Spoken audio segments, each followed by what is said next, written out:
Okay, so we're going to get started. My name is Bob. I'm a compulsive overeater. I'm an alcoholic, and I want people to like me. And my problem is Bob. Anyway, so we started out talking just before. The name of the meeting and the idea is spiritual bread. That's the topic, spiritual bread. So right away, usually from the topic, it's just like you could have a book called New Pair of Glasses or you could tell right away. We're talking about spiritual bread here. This is a type of bread, because a lot of times I focus on the food. But we got to realize the food has to do with everything else in our life, and everything else in our life has to do with the food, our addictions, drug, alcohol, and to people. It's all related. It's all pretty much the same thing. And we have a solution here.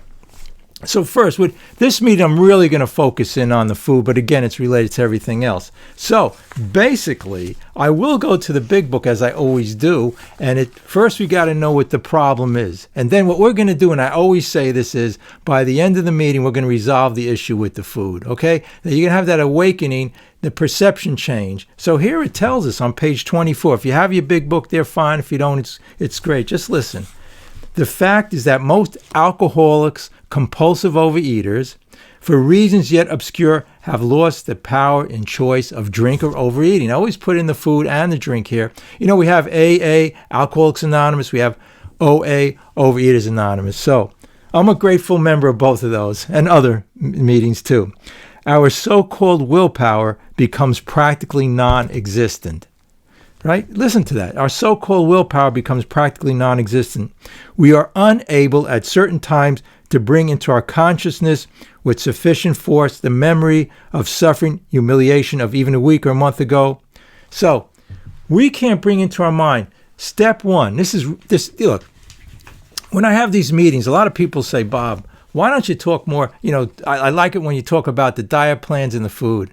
That's not where the answer is. You want the solution to your problems with alcohol, drugs, and the obsession with food. It's in these steps, right? Because it's telling us here. Step one said we admitted we were powerless. Because every time, my best thinking got me here. The more I try, I'll start right out by saying diets don't work. Because the more I try to diet, and everybody here knows that 95% of the time it failed. So we're going to come to the answer here. But again, it's interesting. We were talking before about these experts in the dietary field, and they had talk about healthy eating and all this. And then you have your Jenny Craig, you have your Weight Watchers, billion dollar industries, right? People get involved with these billion dollar industries. You pay thousands of dollars, right?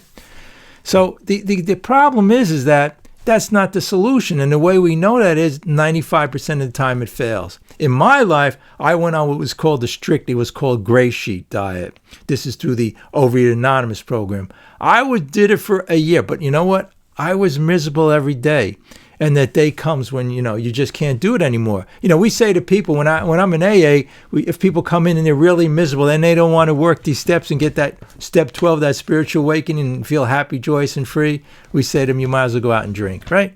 You're so miserable, you can end up, drinking anywhere, what they call the jumping off point, where life just isn't worth living anymore. But we have a way, we have a solution. We're going to get it right. Hey, we're going to get it right here, right now. So if you listen in, you're going to hear it. And it goes on to say on page 24, in the big book, in page 24, and there is a solution. Again, I always say, why do they call it this chapter, There is a Solution? Think about it, right?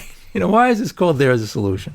It says, without sufficient force, the memory of suffering and humiliation of even a week or a month ago, we were out defense against the first drink or compulsive bite. So no matter how much we tried, no matter how much we did it, we couldn't get the willpower to do it. And I'm going to say again, this is related to everything. Whether you're at work or in your family, no matter how much you try to control life and you try to do things and figure it out and analyze it and figure out what you're going to do. But we're going to have, at the end of this meeting, a better way towards our addiction to food, towards our addiction to drugs and alcohol, and towards our addiction to people. Don't forget, in our program, it says here that resentment is the number one problem. Think about it. When you're upset, 90% of the time of what you think about and the problem has to do with people, right? It all has to do with people and those situations with people.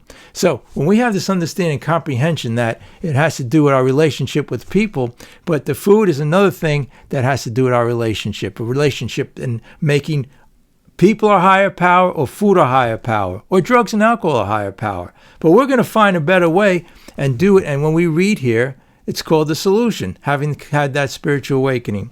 So it says here, the fact is this, that most alcoholics, for reasons of yet obscured, have lost the power of choice and drink, the so-called willpower. So again, it's describing on page 24 what the problem is. I just wanted to review that so we understand that we can't do it, no matter how hard we try, no matter what we do.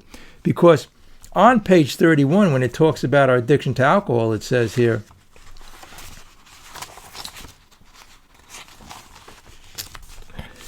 it says, some of the methods we have tried, drinking beer only, limiting the number of drinks, never drinking alone, never drinking in the morning, drinking only at home, only having drinking, never drinking in the house, whatever it is. It goes on and on, swearing off forever, right? It goes on to say taking more physical exercise, reading inspirational books. That is a great one, right? How many self-help, how many diet books did I have? How many things did I watch about diets, in the internet or whatever it was, in books, and tons of books and shelves full of them, but to no avail. It didn't work.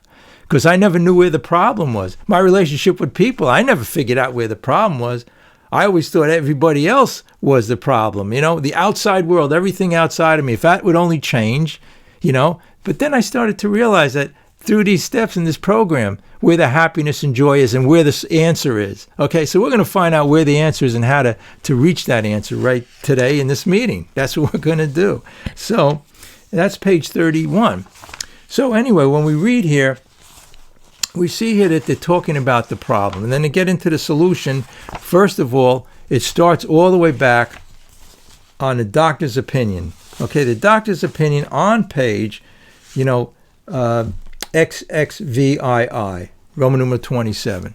I just want to say, so people have a clear understanding, when people say to you, for instance, this AA is a cult, and has a real problem with being a cult and this and that. All the major philosophies, all the major religions, all the ancient Greek philosophies, the Eastern and Western philosophies are in this first part of this big book. Whatever I read in relationship to those philosophies, I find here in the big book of Alcoholics Anonymous. And in the steps, it's all here. Whether it's prayer and meditation, it talks about meditation and prayer, right? So we talk about Eastern, Western philosophies. It has in here even, the ancient philosophies, whatever. So we're covered here.